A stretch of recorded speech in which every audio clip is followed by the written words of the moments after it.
Now to Asaba, the Delta State capital, where members of Labour Party's National Executive Council have been holding a series of meetings to try to resolve an internal party crisis. The party's presidential candidate, Peter Obi, says the crisis rocking the party is caused by people fighting for democracy. The Executive Council members also reaffirmed solidarity with the leadership of National Chairman, that's Julius Abure. This has come shortly after another Executive Council meeting during which members dismissed all allegations leveled against Abure, calling them baseless and an attempt to destabilize Labour Party. I said them to remain calm. It is the same enemies that are fighting us that are fighting the party. It is for us. It's not going to be easy. From day one, I said it's not going to be an easy fight. They're trying to remove all those who have lived off this confusion for years. They're not going to go away laughing. They're going to fight back. It will take time. Whatever happens, we must stay the course because we want to build a new Nigeria. We want a Nigeria where Nigerians will be proud to say they're Nigeria. I'm a Nigerian, committed Nigeria. When high courts, some judges of high courts jump into matters of leadership for political parties and begin to make orders. These are orders that are made without jurisdiction, So we're surprised and we're happy that today the National Executive Council of the party has assembled here and we have witnessed the deliberations that is even still ongoing. It is clear that the major planks of the party are together. Well, the Rise analyst Dayo Sobowale joins us now to discuss what could be fueling this crisis in Labour Party. Welcome to the studio, Mr. Dayo. We missed you yesterday. We did. But you're here now. That's all that matters. Yes, and that's all that matters. Okay. Well, let's go straight into, what's happening, in the Labour Party. I mean, there's been this back and forth between, Lamidi Apapa and then, of course, James Abure. And what started this was the fact that, there had been an injunction to look into certain documents that he had, submitted, and the other faction had come out to say that this document in itself had been forged. And in that time, he was supposed to step aside while Lamidi Apapa stepped in and was the acting chairman. But now we're seeing the presidential candidates of the Labour Party coming out to say that he's reaffirming his support for the chairman. What do you think about all of this happening with the Labour Party? Well, this is a case of clear factionalization. And the reasons are not far-fetched. They are not related to the case in court. The case filed by Obi, challenging the validity of the election of the president-elect. And the charge by the APC, that is the Abure faction, by the Labour Party, the Abure faction, that the APC is behind their woes. So clearly, you have a case and then the courts giving conflicting injunctions. That has to be taken cognizance of. So at first, it seems like a case of usurpation by Apapa. But then, that usurpation is based on a court injunction on forged certificate used to register some party candidates, which we discussed there some time ago. But the leader has come to support the Abure faction. To me, that is the authentic faction. But then, you cannot dismiss Apapa's usurpation because it's based on the court order. And he's still insisting he's the one in charge. So, the case of outside engineering of the factionalization cannot be ruled out. I took time to look at the case of the APC in defending itself against the Labour Party. In fact, the APC is claiming that bona fide Obi is not a member of the Labour Party because he contested the primaries of the PDP, lost, and 3 days later, he was elected presidential candidate of the Labour Party. And the law says that you must have been a registered member of the party for 30 days. 30 days, yes. Primary. That is for the court to decide, but that is on the ground. Then the other issue is that of legal, I would say, judicial rascality, or something like that. The court that ruled after the first one, was it, a court is a court of record. Was that court not aware that there was some precedent, some case on this matter before ruling on it?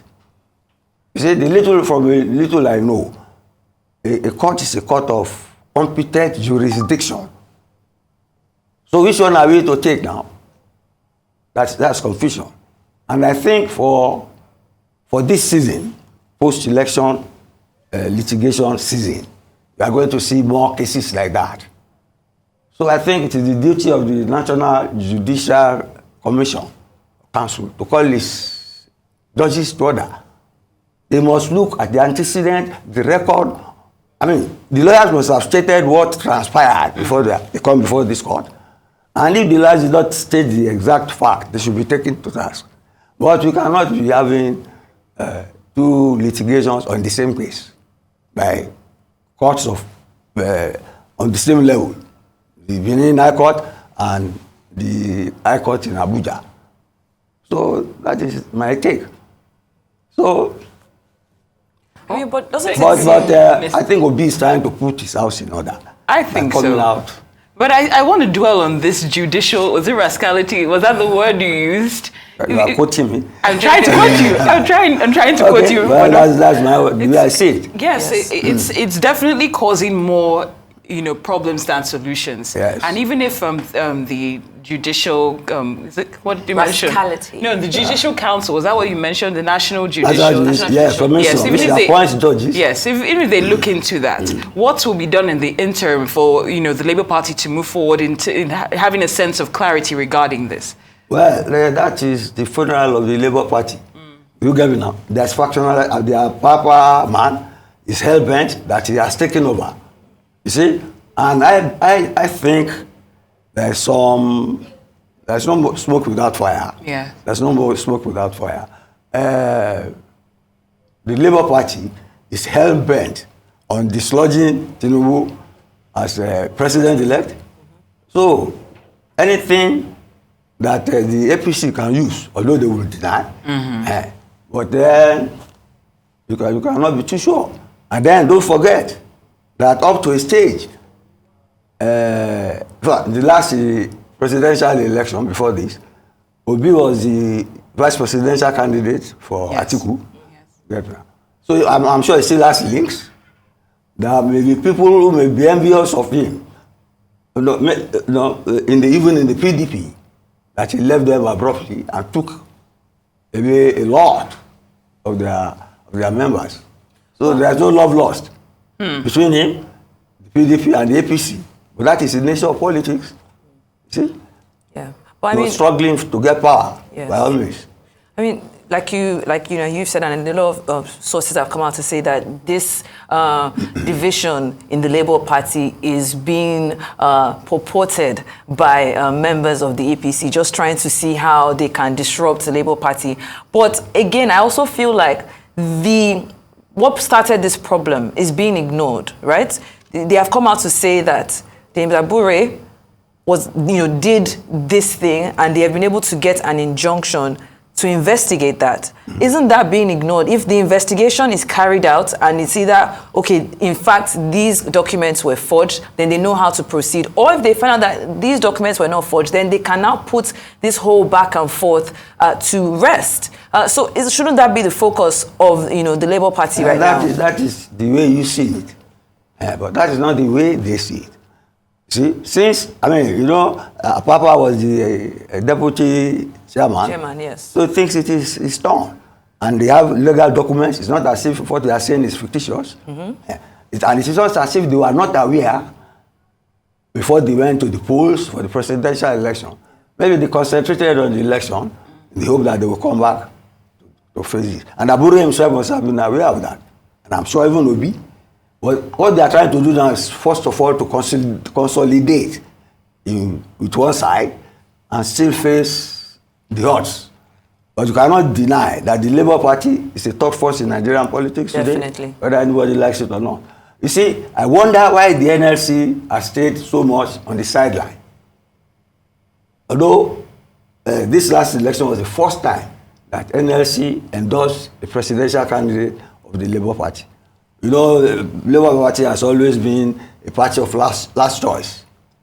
You get me now? In Ondo State, in Edo State, they had governors who bolted from one party and joined them. But then the legal basis of that of Obi is being queried by the APC in court now. So, which is a game we have to watch.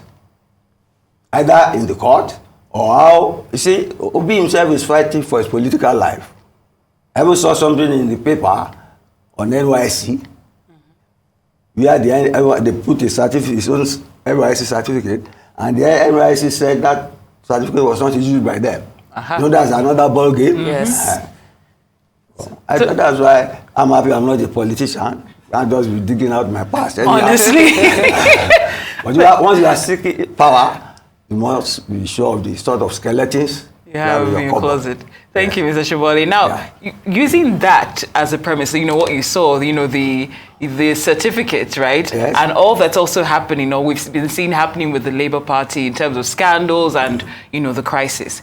I'm just wondering, in the long run or even in the short term, how much impact do you think this will have on the party's support base? Do you think it's losing steam, or it's significant enough, or these events are significant enough to make the party lose its supporters? I don't think so. The elections are gone. The elections are gone. The battle now is in the courts. And if you know, Obi is a veteran of litigation. Even when he was governor, he was impeached, returned. I think he went to court almost 3 times before at last he was allowed to serve his term out. So he looks boyish, but it's not. I think he's a rugged politician, very much underrated until this election. And I know he knows his onions.